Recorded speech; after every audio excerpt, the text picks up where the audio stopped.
Vous écoutez La Voix de l'Espérance, une émission qui vous apporte paix, joie, confiance et espérance.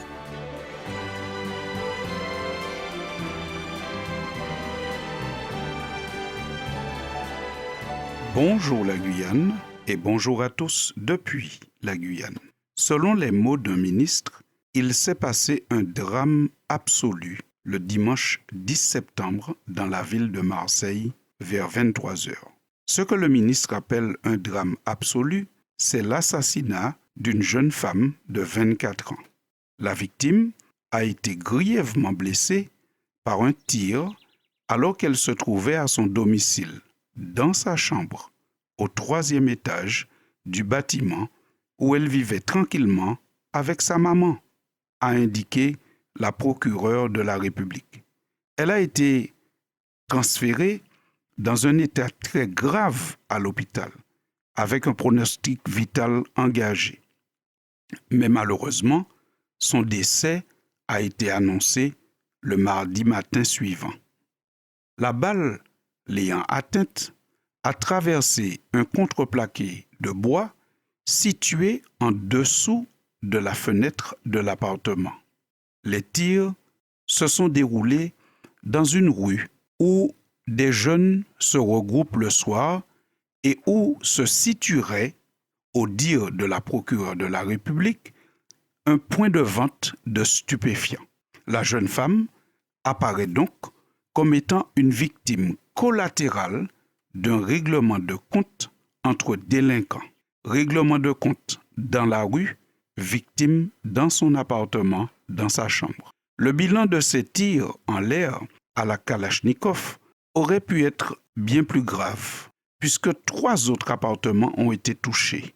Celui d'une dame habitant au 4e étage âgée de 79 ans, celui d'un homme habitant au 5e étage âgé de 71 ans et celui d'une dame habitant dans un autre bâtiment, elle âgée de 86 ans. Force est de constater que la violence est une vraie plaie pour notre société qu'on n'arrive pas à soigner, un vrai problème qu'on n'arrive pas à résoudre, un problème que le déploiement de gendarmes et de policiers n'arrive pas à résoudre. Ce drame absolu vient encore montrer combien les valeurs de respect et d'amour véritable enseignées par le Christ sont nécessaires pour le bien vivre ensemble. Ce qui fait de cette malheureuse affaire un drame absolu, c'est le fait que cette jeune femme ait été mortellement blessée par balle alors qu'elle était tranquillement dans son appartement.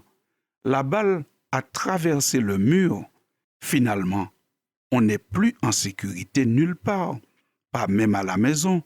C'est une illustration du fonctionnement du mal, le mal qui cherche à atteindre l'être humain par ruse ou par force, le mal qui fonctionne tout au contraire du fonctionnement de Jésus, qui lui déclare « Voici, je me tiens à la porte et je frappe.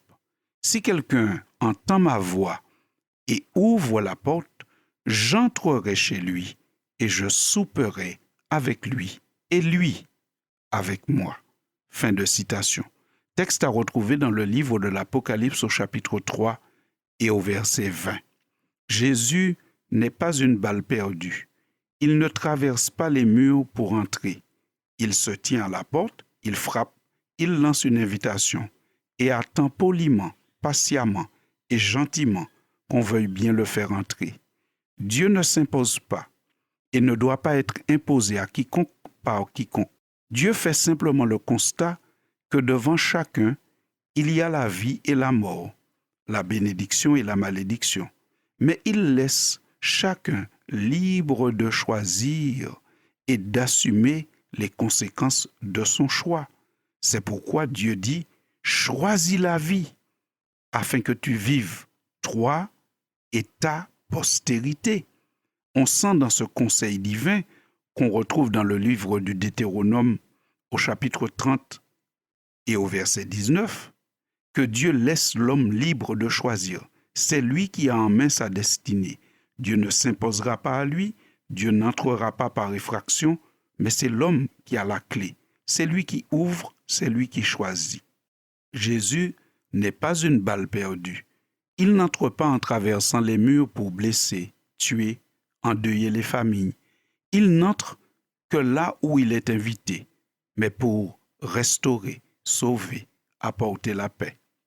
Un des écrivains bibliques qui a constaté les ravages de la vie sans Dieu, les dommages dans la ville et dans la société qui s'organisent sans prendre en compte les conseils et les principes divins, s'est écrié « Venez, prosternons-nous et humilions-nous, fléchissons le genou devant l'Éternel, notre Créateur, car il est notre Dieu et nous sommes le peuple de son pâturage, le troupeau que sa main conduit.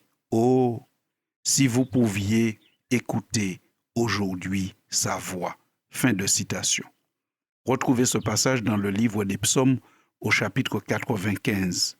On sent ici encore une fois que l'homme est libre d'écouter ou de ne pas écouter. Oh, si vous pouviez écouter aujourd'hui sa voix.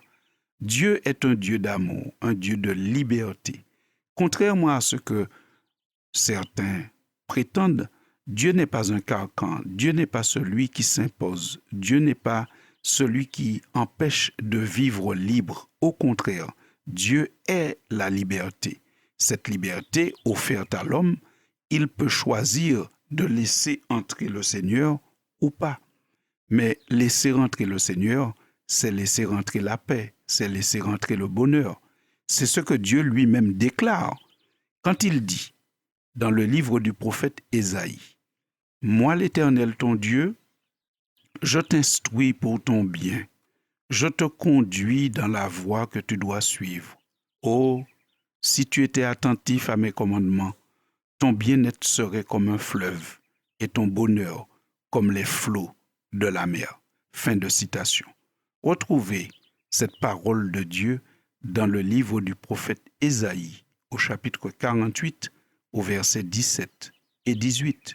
Chers auditeurs, force est de constater que nous sommes loin de ce plan que Dieu présente ici dans le livre du prophète Ésaïe. Un monde où le bien-être serait comme un fleuve. Et en Guyane, nous sommes bien placés pour comprendre cette image. Un fleuve coule sans cesse. Donc cela signifie un bien-être sans arrêt. Cela signifie un bien-être sans fin. Et ton bonheur comme les flots de la mer.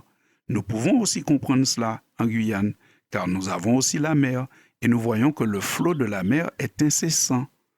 Alors, ce que Dieu propose, nous en sommes loin. Loin pourquoi?